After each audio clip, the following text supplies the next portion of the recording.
want to change the world, start off by making your bed. If you make your bed every morning, you will have accomplished the first task of the day. It will give you a small sense of pride, and it will encourage you to do another task, and another, and another. And by the end of the day, that one task completed will have turned into many tasks completed. Making your bed will also reinforce the fact that the little things in life matter.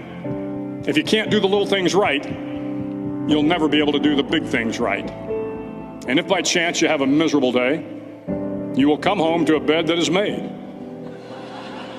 that you made. And a made bed gives you encouragement that tomorrow will be better. To pass SEAL training, there are a series of long swims that must be completed. One is the night swim.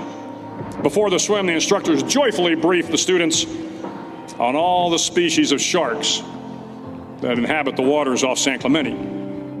They assure you, however, that no student has ever been eaten by a shark, at least not that they can remember. But you are also taught that if a shark begins to circle your position, stand your ground. Do not swim away. Do not act afraid. And if the shark, hungry for a midnight snack, darts towards you, then summons up all your strength and punch him in the snout, and he will turn and swim away. There are a lot of sharks in the world. If you hope to complete the swim, you will have to deal with them. So if you want to change the world, don't back down from the sharks. Over a few weeks of difficult training, my SEAL class, which started with 150 men, was down to just 42. There were now 6 boat crews of 7 men each. I was in the boat with the tall guys, but the best boat crew we had was made up of the little guys, the Munchkin crew, we called them. No one was over 5'5". The Munchkin boat crew had 1 American Indian, 1 African American, 1 Polish American, 1 Greek American, 1 Italian American, and 2 tough kids from the Midwest. They out-paddled, outran, and outswam all the other boat crews. The big men in the other boat crews would always make good-natured fun of the tiny little flippers the Munchkins put on their tiny little feet prior to every swim.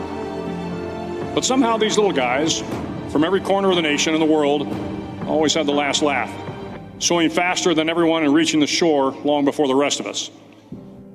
SEAL training was a great equalizer. Nothing mattered but your will to succeed, not your color, not your ethnic background, not your education, not your social status.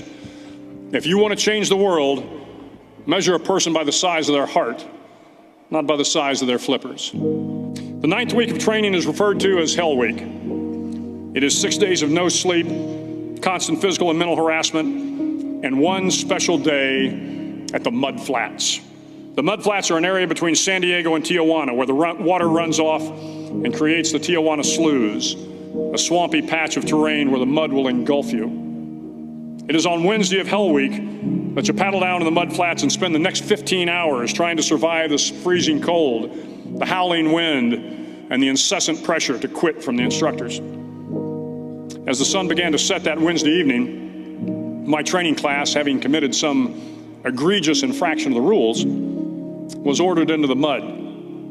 The mud consumed each man till there was nothing visible but our heads. The instructors told us we could leave the mud if only 5 men would quit. Only 5 men, just 5 men, and we could get out of the oppressive cold.